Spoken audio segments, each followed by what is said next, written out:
नाज़रीन, 16 दिसंबर 1971 हमारी कौमी तारीख का एक ऐसा अफसोसनाक दिन है जब मुत्तहिदा पाकिस्तान मशरकी पाकिस्तान मगरबी पाकिस्तान से अलहदा होकर बांग्लादेश बन गया। लेकिन अगर हमारे स्कूलों में पढ़ाई जाने वाली मुताले पाकिस्तान की किताबों पर यकीन कर लिया जाए तो बस इतना ही पता चलता है कि कभी मशरकी पाकिस्तान भी हमारे पाकिस्तान का हिस्सा था, जिसे इंडिया ने एक साजिश के तहत पाकिस्तान से अलहदा कर दिया। पाकिस्तान की तारीख से वाकिफ दानिश्वर ये भी कहते हैं कि दरअसल बंगालियों का एहसास महरूमी बांग्लादेश के क़याम का बायस बना। ताहम ये भी एक सच है कि भारत की मुदाखलत के बगैर मशरकी पाकिस्तान का मगरबी पाकिस्तान से अलहदा होना मुमकिन नहीं था। आज की इस वीडियो में तारीख का मुताला करते हैं और जानते हैं कि सानहे मशरकी पाकिस्तान में भारत का क्या किरदार था।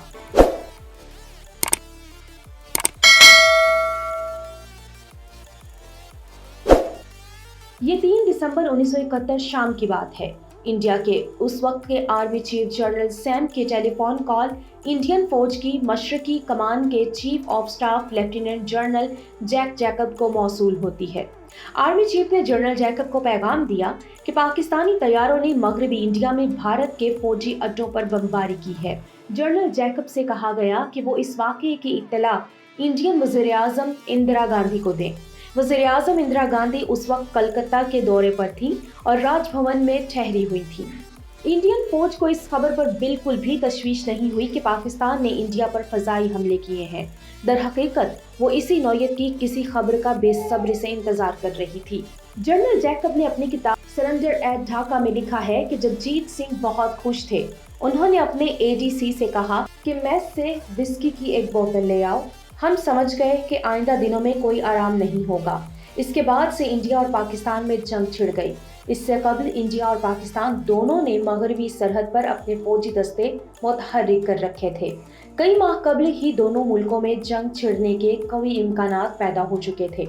मशरकी पाकिस्तान में हालात बहुत ज़्यादा ख़राब होने के चंद माह बाद करीब 1 करोड़ पनाह गज़ीन बांग्लादेश की सरहद पार करके इंडिया में दाखिल हो गए थे। ये भी एक तलख हकीकत है कि बांग्लादेश के क़याम में इंडिया बिलावास्ता मुलव्विस रहा और इसकी फौजी मदद के बगैर बांग्लादेश का क़याम मुमकिन नहीं था। 16 अप्रैल 1971 को बांग्लादेश में आर्जी हुकूमत के क़याम के एक हफ्ते के अंदर अंदर बांग्लादेशी हुकूमत के कायम मकाम सदर सैयद नज़रुल इस्लाम ने इंडिया की आशीर्वाद हासिल करने के लिए एक खत भी तहरीर किया था। इलाकाई वजूहात की बिना पर उस वक्त इंडिया ने एहतियात बरती, लेकिन दर हकीकत बांग्लादेश की आर्जी हुकूमत को इंडिया की मुकम्मल हिमायत हासिल थी। ये भी सच है कि पाक फौज के खिलाफ लड़ने वालों को इंडिया ने ट्रेनिंग दी और उसने ही उन्हें हथियार फराहम किए थे। दूसरी जानिब इंडिया ने 1 करोड़ बांग्लादेशी पनाह गज़ीनों को जगह दी थी जो जान बचाने के लिए भाग गए थे। इंडिया की वज़ीर आज़म इंदिरा गांधी ने जून 1971 में ही दुनिया भर के मुख्तलिफ ममालिक का दौरा शुरू कर दिया था ताकि पाकिस्तानी फौज की जानिब से मशरकी पाकिस्तान में किए गए मुबैना कत्लेआम के बारे में दुनिया को बता सकें। उन्होंने मुतअद्दिद हुकूमतों के सरबराहान को बताया कि मशरकी पाकिस्तान में क्या हो रहा है और इससे इंडिया को किस तरह नुकसान पहुंच रहा है। इन्हीं दौरों की मदद से इंदिरा गांधी ने मशरकी पाकिस्तान में फौजी मुदाखलत की बुनियाद भी रखी। 24 मार्च 1971 को लोकसभा से मुखातिब होते हुए इंदिरा गांधी ने बताया कि जिस बात को पाकिस्तान का अंदरूनी मसला करार दिया जा रहा था वो इंडिया का भी अंदरूनी मसला बन चुका है। इस तकरीर को ढाका में इंडियन सफारतखाने की वेबसाइट पर शाया किया गया। मशरकी पाकिस्तान से आए पनाह गज़ीनों का हवाला देते हुए इंदिरा गांधी ने कहा कि पाकिस्तान अपने मसाइल का हल इंडियन सरजमीन के जरिए या इंडिया को नुकसान पहुंचाकर हासिल नहीं कर सकता। इसकी इजाज़त नहीं दी जाएगी। 1971 में एक इंटरव्यू में वज़ीर आज़म इंदिरा गांधी ने कहा कि पाकिस्तान के साथ सरहद पर मसला वाज़ह हो चुका है। जब इंदिरा गांधी से पूछा गया कि आया वो पाकिस्तान पर हमला कर सकती है तो उनका जवाब था कि मुझे उम्मीद है इंडिया ऐसा नहीं करेगा। हम हमेशा अमन के हक़ में रहे हैं। हम बातचीत पर यकीन रखते हैं, लेकिन हम अपने मुल्क की सिक्योरिटी पर समझौता नहीं कर सकते। इंदिरा गांधी ने कई बार कहा कि पाकिस्तान पहले जैसा नहीं रहेगा। उन्होंने कहा कि जो कुछ हमसाया मुल्क में हो रहा है उस पर इंडिया अपनी आंखें बंद नहीं कर सकता। इन हालात में बांग्लादेश के क़याम से मुताल्लिक़ खदशात और वहाँ तेज़ी से गैर मुस्तहकम होती सूरत हाल में इजाफा हो चुका था। पाकिस्तानी हुकूमत को हमेशा ये खदशा था کہ انڈیا مشرقی پاکستان میں کسی بھی وقت فوجی مداخلت کر سکتا ہے، تب کہ فوجی صدر یحییٰ خان کے ایک مشیر GW چودھری کے مطابق جولائی 1971 میں پاکستانی حکومت کو خبر مل چکی تھی کہ انڈیا پاکستان کے خلاف فوجی تیاریاں کر رہا ہے۔ اس کی سب سے بڑی وجہ امریکی وزیر خارجہ ہینری کسنجر کا خفیہ دورہ چین تھا۔ چین سے واپسی پر واشنگٹن پہنچ کر ہینری نے امریکہ میں انڈین سفیر کو بتایا کہ اگر انڈیا نے مشرقی پاکستان پر حملہ کیا تو چین مداخلت کرے گا۔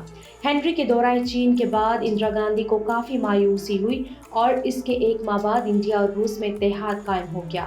انڈیا اور روس میں اتحاد کے معاہدے کے بعد صورتحال نے ایک مختلف موڑ اختیار کر لیا۔ روس اور انڈیا کے معاہدے کے بعد پاکستان کی فوجی حکومت کو احساس ہوا کہ انڈیا کے ساتھ جنگ ہونے والی ہے اور پاکستان کو اس جنگ میں شکست ہوگی۔ انڈیا نے اگست 1971 میں روس کے ساتھ اتحاد کے معاہدے پر دستخط کیے، جس سے امریکہ ناخوش ہوا۔ امریکی وزیر خارجہ ہینری نے اس اتحاد کو بڑی مایوسی قرار دیا تھا۔ انہوں نے پاکستان کے ساتھ ہی انڈیا کی جنگ کا الزام انڈیا سوویت معاہدے پر ڈالا۔ وہ اپنی کتاب وائٹ ہاؤس ایئرز میں لکھتے ہیں کہ سوویت یونین انڈیا کو روک سکتا تھا، لیکن انہوں نے ایسا نہیں کیا۔ در حقیقت سوویت یونین نے اتحاد کے معاہدے کے ذریعے جنگ کے لیے اشتعال انگیزی کی۔ 24 نومبر 1971 میں اندرا گاندھی نے یہ مانا کہ انڈین فوجی دستے سرحد پار کر کے پاکستان داخل ہو چکے ہیں۔ اندرا گاندھی نے کہا کہ انہوں نے ایسا صرف ایک مرتبہ کیا ہے، لیکن یہ سچ ہے کہ سوویت یونین کی حمایت لینے کے بعد ہی انڈیا نے بھرپور جنگ کی جرأت کی۔ 3 دسمبر 1971 کو پاکستان میں مداخلت شروع ہونے کے بعد انڈیا براہ راست اس جنگ میں فریق بن چکا تھا اور اندرا گاندھی نے 6 دسمبر 1971 کو بنگلہ دیش کو بطور ریاست تسلیم کر لیا۔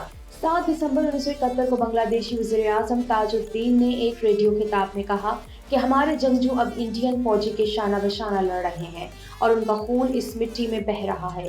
اس خطاب میں تاج الدین نے اندرا گاندھی کے شکریہ ادا کیا تھا۔ انڈیا کی جنگ میں مداخلت کے بعد اتحادی فوج قائم ہوئی۔ کچھ ہی دنوں میں جسور، کھلنا اور نوخالی انڈیا اور باغیوں کے قبضے میں آ گئے۔ اب جنگ میں پاکستانی فورسز کی شکست کسی بھی وقت ہو سکتی تھی۔ اتحادی فوج 14 دسمبر تک ڈھاکہ پہنچ گئی اور پاکستانی فوج کا مورال جنرل عبداللہ خان روکڑی کی زیر قیادت زمین بوس ہو گیا۔ اس جنگ میں جیسے جیسے پیش رفت ہوتی رہی، ویسے ویسے پاکستانی فوج کے افسران کے بیچ رابطہ ختم ہوتا گیا۔ اسی لیے 1971 کی جنگ پر پاکستانی فوج کے سینئر افسران کی لکھی گئی کتابوں میں ہر کوئی دوسرے پر الزام لگاتا نظر آتا ہے۔ 1971 میں لیفٹیننٹ جنرل گل حسن خان پاکستانی فوج کے چیف آف جنرل اسٹاف تھے، لیکن تمام فیصلہ سازی جنرل یحییٰ خان کر رہے تھے۔ گل حسن کے مطابق انڈیا سے جنگ شروع ہونے سے کچھ ماہ قبل فوج کا ہیڈ کوارٹر بظاہر غیر مؤثر ہو چکا تھا۔ وہ اپنی کتاب میں 1971 کی جنگ سے جڑے واقعات میموریز آف گل حسن خان میں لکھتے ہیں کہ جنرل AK نیازی کے فہم میں بھی نہیں تھا کہ انڈیا براہ راست پاکستان پر حملہ کر دے گا۔ مجھے نہیں معلوم انہیں اس بات کی تسلی کس نے دی تھی۔ میجر جنرل راؤ فرمان علی نے بتایا کہ پاک فوج کے افسران جنگی حکمت عملی کے بارے میں کتنے لا علم تھے کہ انٹیلیجنس ایجنسی ISI کے سربراہ نے انڈین حملے کو ایک مذاق سمجھا تھا، حالانکہ انڈیا کی مدد کو سوویت یونین آ گیا تھا۔ دوسری طرف امریکہ اور چین نے پاکستان کو صرف مورل سپورٹ دی تھی۔ وہ لکھتے ہیں کہ پاکستان کو ان دونوں ملکوں سے وعدے کے باوجود کوئی فوجی مدد نہ مل سکی، جس کا نتیجہ پاک فوج کو شکست کی صورت میں بھگتنا پڑا، جس کی وجہ سے مشرقی پاکستان مغربی پاکستان سے علیحدہ ہو کر بنگلہ دیش بن گیا۔